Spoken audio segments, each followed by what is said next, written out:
Septembre 1944. À l'extérieur d'un quartier général tactique en France, la pluie martèle la toile et le métal des caravanes de commandement. Mais à l'intérieur, la tempête est bien plus dangereuse. Deux hommes sont engagés dans un affrontement qui menace de déchirer la structure de commandement allié jusque dans ses coutures. D'un côté de la table des cartes se tient le maréchal Bernard Montgomery. Il est le légendaire vainqueur d'El Alamein, un génie tactique à l'ego, à la mesure de son talent, et un homme qui exige de ses subordonnés une obéissance absolue et sans discussion. De l'autre côté se tient le général Harry Crerar, commandant de la première armée canadienne. Il est raide formel et semble a priori dépassé par la légende britannique. Mais il porte une arme que Montgomery ne comprend pas, le poids d'une nation souveraine qui a trop saigné pour se contenter d'obéir comme un sujet colonial. Montgomery a atteint son point de rupture. Furieux de ce qu'il perçoit comme de l'insubordination, il décide d'écraser le général canadien. Il regarde Crerar droit dans les yeux et prononce la menace militaire ultime, une formule polie, typiquement britannique, qui porte le poids d'une exécution de carrière. Dans la hiérarchie rigide de l'armée britannique, c'est une condamnation à mort. Cela signifie le renvoi. Cela signifie le déshonneur. Mais Harry Crerar ne cille pas. Il sait qu'il répond à 2 mètres le maréchal qui se tient devant lui et le gouvernement de l'autre côté de l'océan. Il sait que limoger le commandant d'une armée nationale n'est pas une décision tactique. C'est une crise politique prête à exploser. Avec un calcul glacé, il abat son atout maître. C'est l'histoire vraie du moment où le Canada a finalement tenu tête. Pour comprendre pourquoi un général canadien risquerait sa carrière et la stabilité du commandement allié à cause d'un conflit d'agenda, il faut d'abord comprendre la géographie du deuil canadien. Pour comprendre la défiance dans cette tente, il faut remonter aux plages de galets de Dieppe. En septembre 1944, les armées alliées balaient la France. L'élan est irrésistible, mais pour les soldats de la 2e division canadienne, l'avance vers la côte française n'est pas qu'une manœuvre militaire, c'est un pèlerinage. Ils retournent sur les lieux d'un crime. 2 ans plus tôt, le 19 août 1942, cette même division avait été lancée contre les digues fortifiées de cette ville balnéaire lors de l'opération Jubilee. C'était un test du mur de l'Atlantique d'Hitler, et le résultat fut une catastrophe qui marqua durablement la psyché nationale du Canada. En une seule matinée de carnage, plus de 900 Canadiens furent tués. Près de 2000 furent faits prisonniers. Des régiments issus de communautés soudées, à travers tout le Dominion, furent décimés en quelques heures. Pendant 2 ans, des télégrammes arrivèrent dans des foyers de Toronto à Winnipeg, portant la nouvelle dévastatrice de fils perdus sur les galets de Blue Beach et de Red Beach. Dieppe devint un mot murmuré avec un mélange de fierté et d'horreur. C'était une plaie ouverte, une dette de sang, que l'armée canadienne se sentait obligée de payer. Lorsque la 2e division revint en 1944, les Allemands s'étaient en grande partie retirés, leur refusant la vengeance du combat, mais leur offrant peut-être quelque chose de plus profond, la possibilité de tourner la page. La libération de Dieppe fut rapide, mais l'atmosphère était lourde de fantômes. Les soldats, qui entrèrent dans la ville, marchaient dans les pas de leurs frères tombés. Ils retrouvèrent les tombes des hommes avec lesquels ils s'étaient entraînés, des amis qu'ils avaient laissés derrière les barbelés. Le commandant de la 2e division organisa une commémoration solennelle pour marquer ce retour. Il devait y avoir une prise d'armes et un service commémoratif le dimanche 3 septembre. Ce n'était pas simplement un défilot, C'était un acte national de mémoire. C'était un message adressé aux familles. Restées au pays, leurs sacrifices n'avaient pas été oubliés, et l'armée était revenue pour honorer les siens. Pour le général Harry Crérard, commandant de la première armée canadienne, une invitation à cet événement n'était pas une mondanité. C'était une convocation de l'histoire. Crérard était un homme profondément conscient de son rôle unique. Il n'était pas simplement un commandant de corps intégré à la structure britannique, il était l'officier canadien le plus haut gradé sur le terrain. Il portait le poids des attentes de son gouvernement et le regard critique d'un public devenu méfiant de voir ses soldats utilisés comme troupes de choc au service d'objectifs britanniques.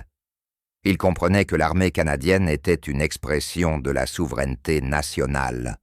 Se tenir à DEP, recevoir le salut et honorer les morts de 1942 était l'obligation suprême de son commandement. C'était un impératif politique et moral qui transcendait la stratégie.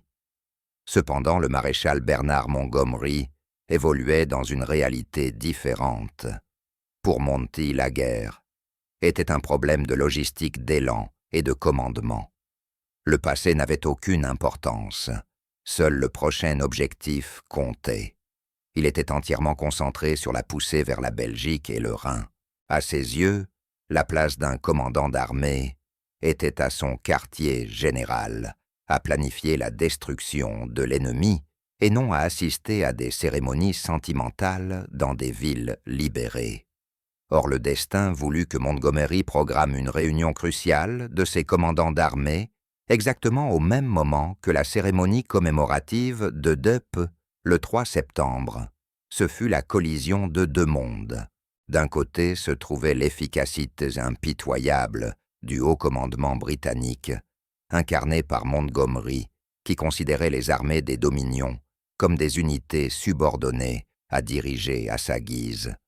De l'autre se dressait le nationalisme canadien, naissant personnifié par Crérard, qui voyait son armée comme une entité indépendante, combattant en alliance, mais non en servitude.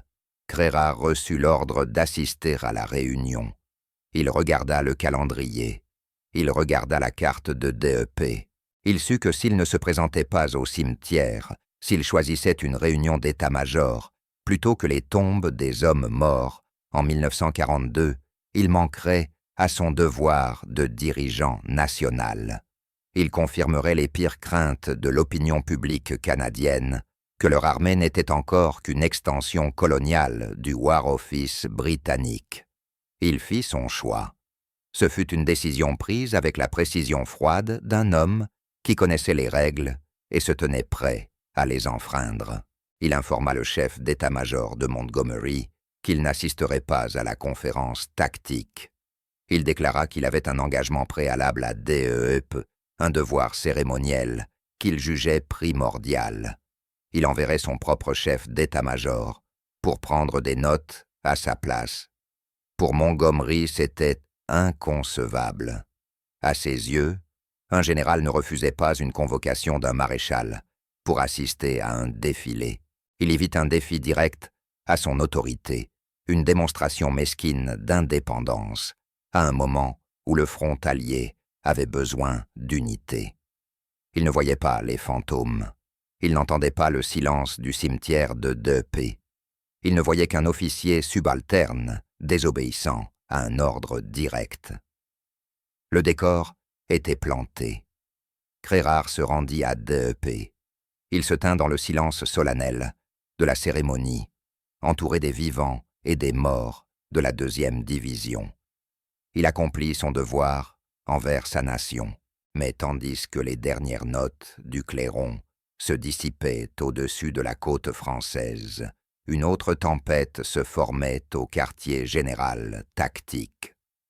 Montgomery attendait et sa patience était à bout. Les fantômes de Dieppe avaient été honorés, mais le prix à payer serait une confrontation qui menaçait de mettre fin à la carrière de Harry Crérard.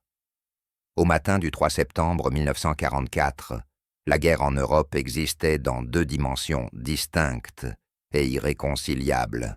Géographiquement, seules quelques heures de trajet séparaient les falaises blanches de Dieppe du quartier général, tactique du maréchal Montgomery dans les zones frontalières belges.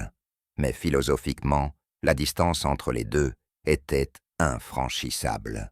C'est dans cet écart que le conflit entre Harry Crérar et Bernard Montgomery se transforma d'un choc de personnalité en une crise de souveraineté. À Dieppe, l'atmosphère était imprégnée de la solennité pesante d'une cathédrale. Le général Crérar se tenait sur l'estrade, la posture rigide, le visage impassible derrière sa moustache. Devant lui défilaient les survivants et les remplaçants de la 2e division canadienne. La revue n'était pas seulement une démonstration de discipline militaire, c'était un rituel d'exorcisme. Pendant 2 ans, l'armée canadienne avait vécu dans l'ombre du désastre de 1942. Chaque décision stratégique, chaque rapport de perte avait été interprété à travers le prisme de cet échec. Désormais debout sur le sol libéré, où leurs camarades étaient tombés, l'armée reconquérait son honneur. Pour Crérar, cet instant représentait l'aboutissement de son devoir de commandant national. C'était un titre que Montgomery reconnaissait sur le papier, mais ignorait souvent dans la pratique. Aux yeux de Crérar, la première armée canadienne était un instrument du gouvernement du Canada. Son moral, sa réputation et sa position politique constituaient ses responsabilités premières. Il savait que les regards du Premier ministre Mackenzie King et du public canadien étaient tournés vers cette cérémonie. Être absent aurait été une défaillance dans son devoir envers l'État. Dans son esprit, l'effort de guerre ne se mesurait pas uniquement en balles et en carburant. Il se nourrissait aussi de la volonté du peuple qui le soutenait. En honorant les morts de Dieppe, il entretenait la volonté nationale de continuer le combat. Pendant ce temps, au quartier général du 21e groupe d'armée, la réalité était radicalement différente. Le maréchal Montgomery évoluait dans un monde de cartes de lignes de ravitaillement et d'un élan offensif impitoyable. Il orchestrait une machine immense et complexe destinée à écraser la résistance allemande dans les Pays-Bas.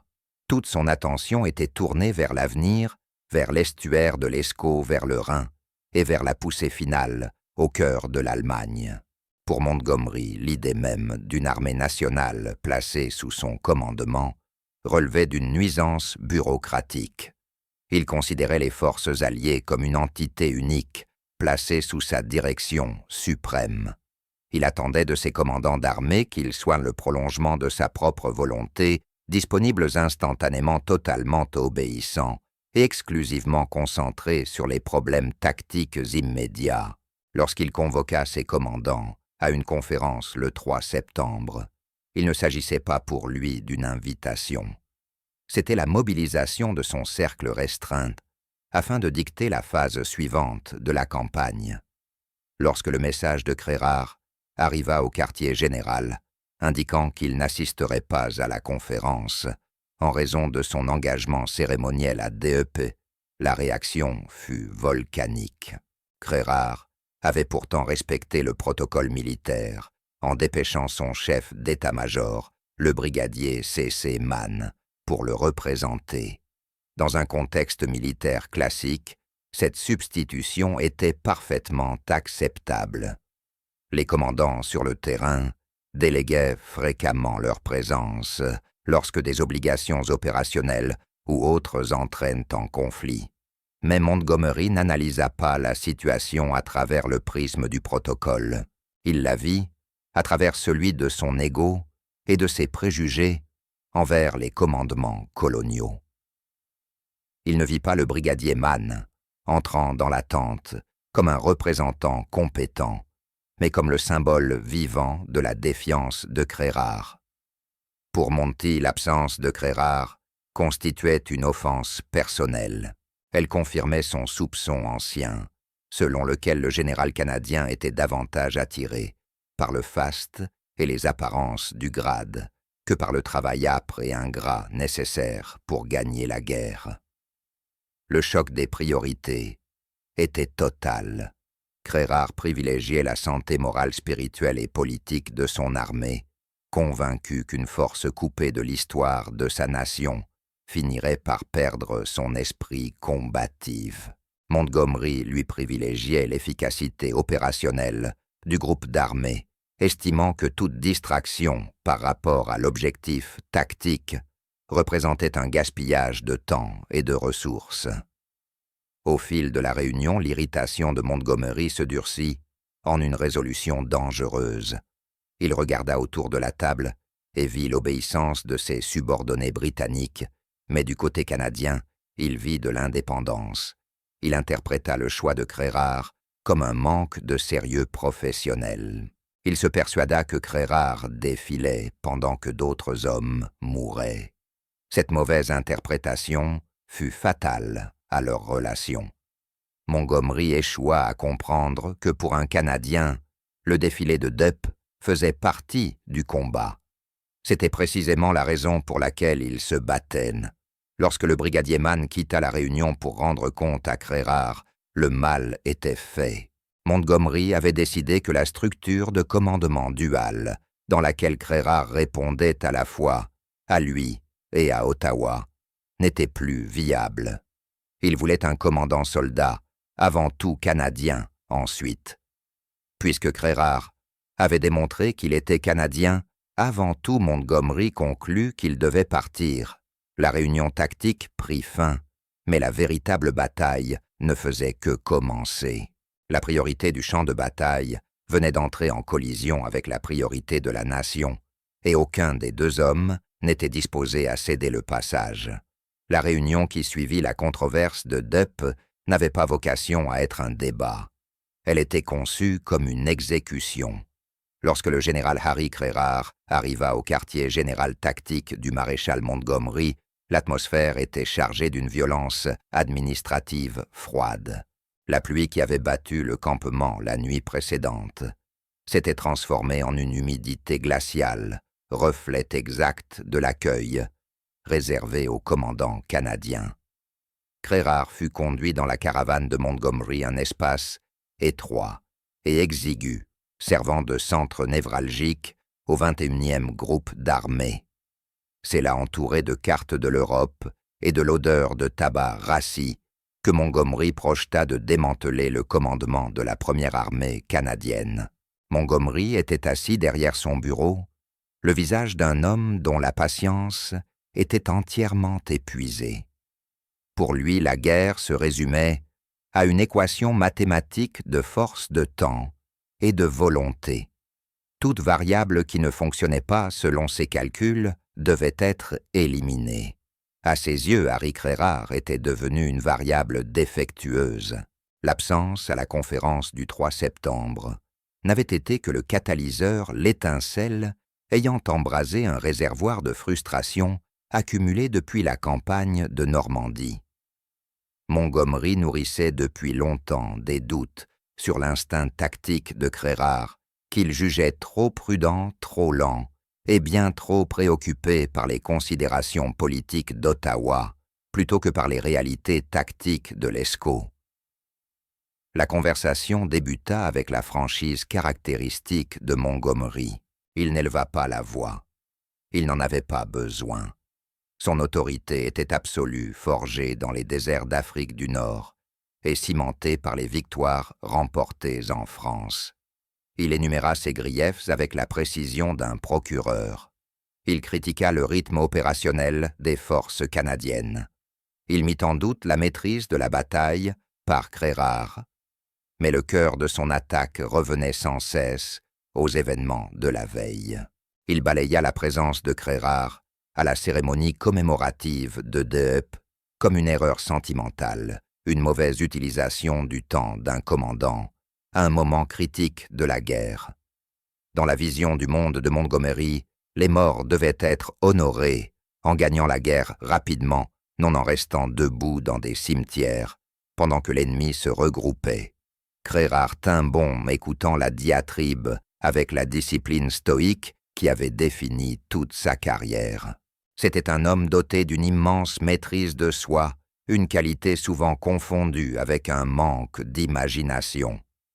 Tandis que Montgomery parlait, Crérard comprit qu'il ne s'agissait pas d'un entretien de recadrage. Ce n'était pas une réprimande destinée à améliorer ses performances.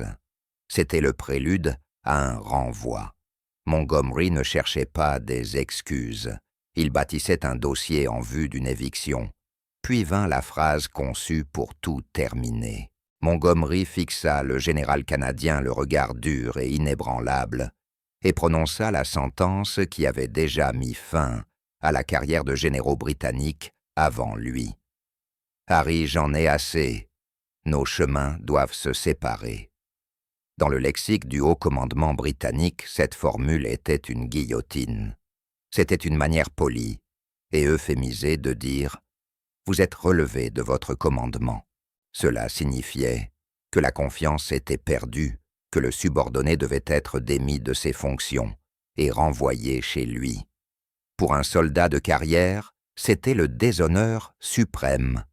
Être renvoyé au Canada en pleine guerre et acté comme le général incapable de suivre Montgomery aurait été une humiliation qui aurait à jamais terni l'héritage de Crérard. Cela aurait envoyé au monde entier le message que le commandement canadien n'était pas à la hauteur, que lorsque les enjeux étaient les plus élevés, le Dominion avait encore besoin d'une main britannique à la barre. Montgomery s'attendait pleinement à voir Crérard s'effondrer. Il était habitué à la hiérarchie rigide de l'armée britannique, où la parole d'un maréchal faisait loi.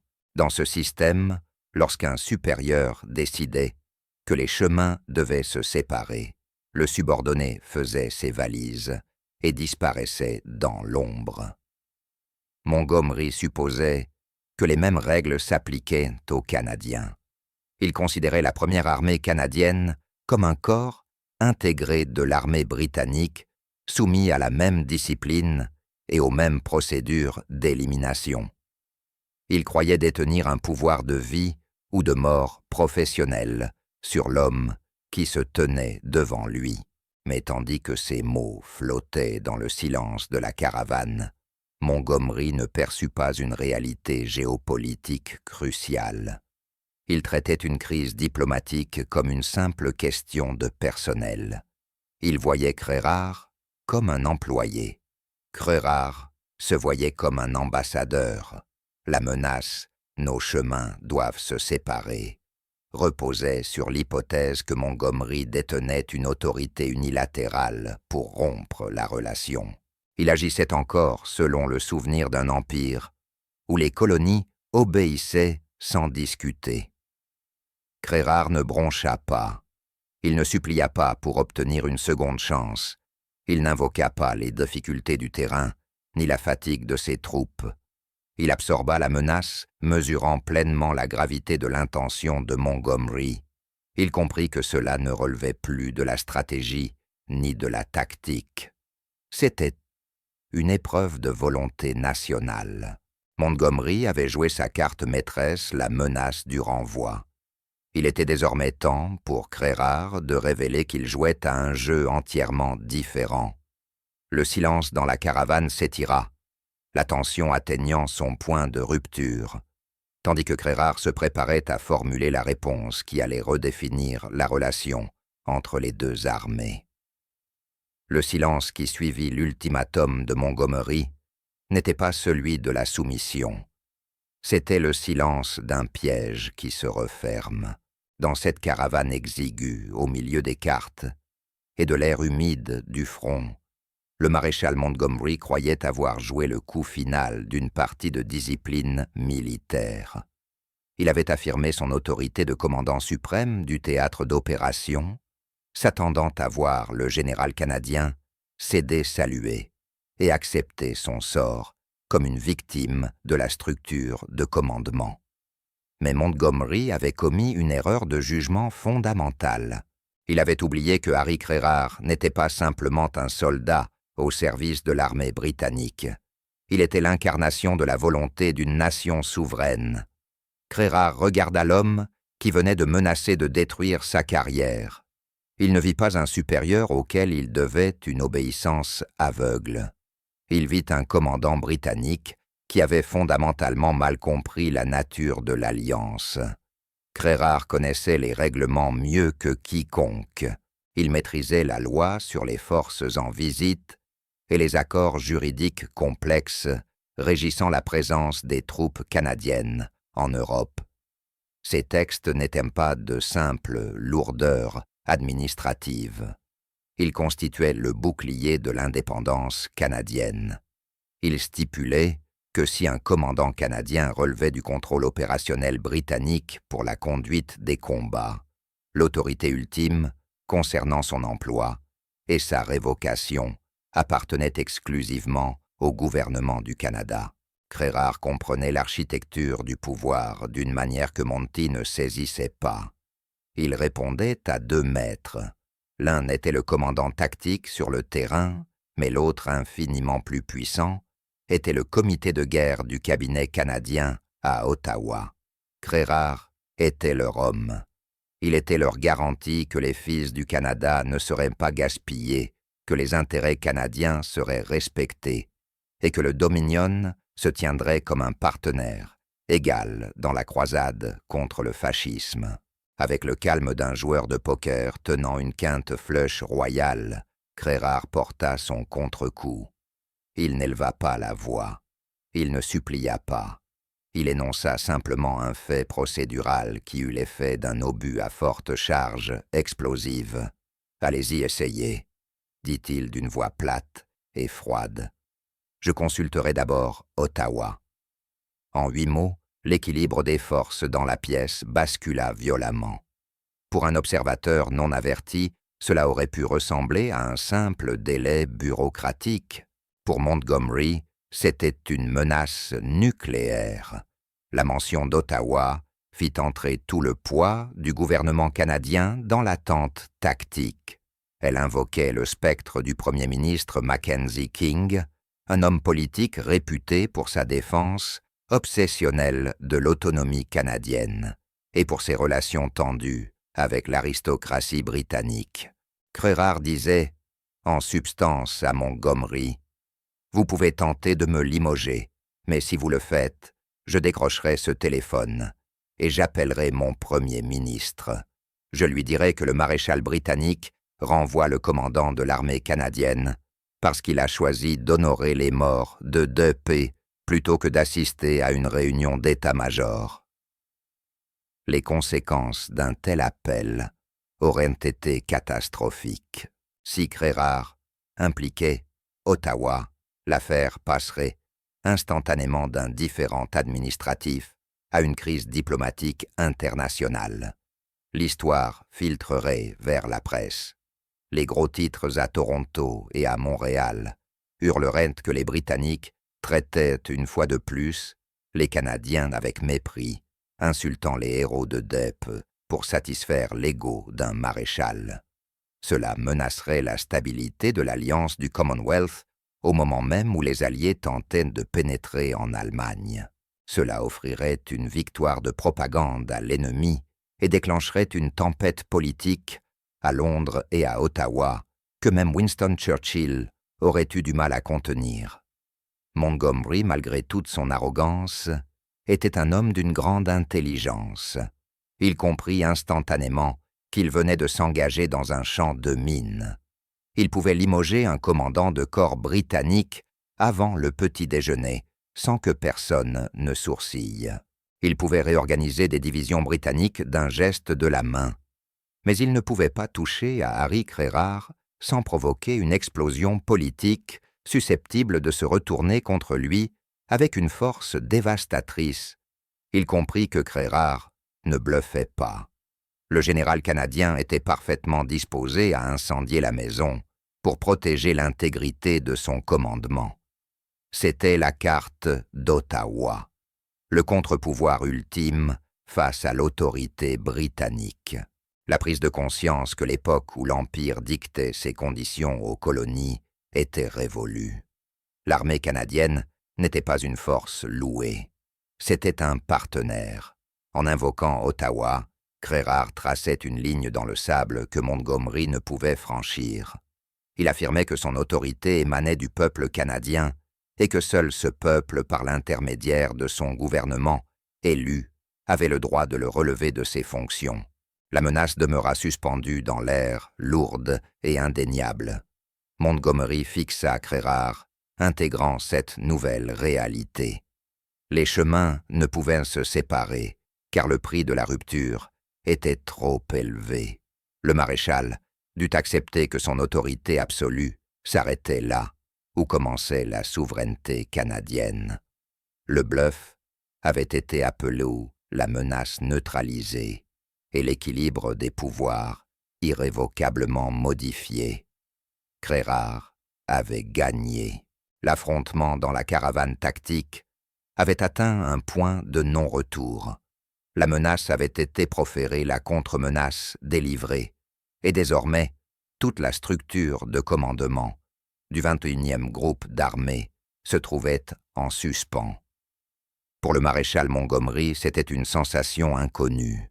Il était un homme habitué à la logique binaire absolue du champ de bataille, victoire ou défaite, commandement ou obéissance.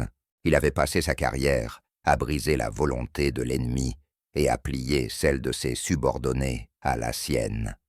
Mais en regardant le général Harry Crérard, il comprit qu'il faisait face à un adversaire que la discipline militaire seule ne pouvait pas briser. Les mots « Je consulterai d'abord Ottawa » résonnèrent dans la petite pièce comme une onde de choc. À cet instant précis, la nature du conflit se transforma. Il ne s'agissait plus d'un désaccord entre un supérieur et un subordonné à propos d'une réunion manquée. La situation avait dégénéré en un affrontement constitutionnel. Montgomery, malgré toute son arrogance abrasive, possédait un instinct politique, aiguisé dès lors que sa propre survie était en jeu. Il calcula très vite la trajectoire de la menace de Crérard. Si Crérard appelait Mackenzie King, le Premier ministre canadien, appellerait Winston Churchill. Le cabinet de guerre britannique, déjà engagé dans un équilibre fragile d'alliance, serait contraint de choisir entre soutenir son maréchal brillant mais difficile ou froisser son plus important allié du Dominion. Montgomery connaissait les chiffres. Le Canada n'était pas un acteur secondaire.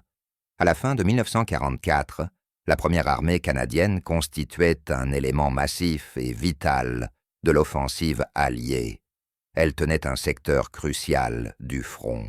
Provoquer une rupture diplomatique avec le Canada pour une question d'orgueil personnel aurait été une erreur stratégique majeure. Cela aurait fourni des arguments à ses nombreux adversaires, à Londres et à Washington, déjà lassés de son ego.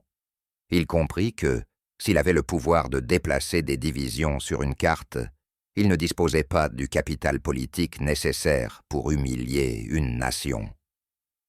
Le géant cligna des yeux. Le recul ne fut ni immédiat ni gracieux. Montgomery n'était pas homme à présenter des excuses, mais le changement de son attitude était perceptible. La fureur qui emplissait la pièce commença à se dissiper, remplacée par une acceptation pragmatique et contrainte de la nouvelle réalité. Il comprit qu'il ne pouvait pas renvoyer Harry Crérard. Le général canadien avait tracé autour de lui un cercle de souveraineté que le maréchal britannique ne pouvait franchir. La conversation changea de ton. La menace de renvoi fut discrètement mise de côté, laissée en suspens, comme une tension non résolue que les deux hommes choisirent d'ignorer. Ils revinrent aux affaires de la guerre. Ils parlèrent de l'ESCO, de la logistique des mouvements de blindés et d'infanterie. Mais la dynamique avait fondamentalement changé. La hiérarchie s'était aplatie. Crérard n'était plus un simple commandant de corps soumis aux caprices du chef du groupe d'armée. Il était un partenaire qui avait affirmé avec succès ses droits. Cet instant représenta une victoire majeure pour l'autonomie canadienne. Pendant des décennies, l'armée canadienne avait lutté pour sortir de l'ombre de l'Empire britannique. Lors de la Première Guerre mondiale, les troupes canadiennes s'étaient battues, avec bravoure, mais souvent comme des troupes de choc, utilisées à la discrétion des généraux britanniques. La conquête d'une voie indépendante avait été longue et difficile, en tenant tête dans cette tente, en osant menacer le soldat britannique le plus puissant de la guerre. Crérard avait consolidé l'indépendance que des milliers de soldats canadiens avaient payé de leur vie. La crise passa, mais la relation demeura froide. Montgomery ne se réconcilia jamais vraiment avec Crérard. Il continua de le considérer en privé comme un commandant calculateur et peu inspiré. Crérard continua de voir Montgomery comme un génie militaire brillant, mais insupportablement égocentrique. Pourtant, ils trouvèrent un moyen de coexister. La carte d'Ottawa fut remise dans le jeu, mais son existence ne fut jamais oubliée. Montgomery savait qu'elle était là, prête à être rejouée s'il poussait trop loin. Dans les jours et les semaines qui suivirent, la première armée canadienne poursuivit son avancée laborieuse à travers l'Europe. Elle combattit dans la boue et le sang de l'estuaire de l'Escaut, dégageant la voie vitale menant au port d'Anvers. Elle joua son rôle dans la destruction finale du Troisième Reich. Mais l'incident de la tente de commandement demeura un tournant discret mais décisif. Ce fut le moment où le partenaire junior atteignit sa maturité. Lorsque les historiens se penchent sur le commandement des forces alliées, ils se concentrent souvent sur les grandes stratégies et les batailles célèbres. Pourtant, le duel silencieux entre Montgomery et Crérard révèle quelque chose d'aussi essentiel, la politique délicate, souvent explosive, de la guerre de coalition. Il démontra que dans une guerre menée au nom de la liberté d'une nation de décider de son propre destin, valait la peine de tout risquer. Montgomery avait tenté d'imposer l'ancienne domination impériale, et Crérard, par une seule phrase, avait annoncé l'avènement d'une nouvelle réalité souveraine. Le lion britannique rugit, mais la feuille d'érable canadienne refusa de plier. Harry Crérard ne rentra pas au pays. Il demeura commandant de la première armée canadienne jusqu'à ce que le dernier coup de feu se taise en Europe. Sous son commandement, l'armée mena certains des combats les plus éprouvants et les plus essentiels de la guerre. Elle nettoya l'estuaire de l'Escaut, ouvrant les lignes de ravitaillement vitales vers Anvers. Ils percèrent la ligne Siegfried en Rhénanie, et peut-être plus importante encore, ils libérèrent les Pays-Bas, forgeant un lien d'amitié entre deux nations qui perdurent jusqu'à aujourd'hui.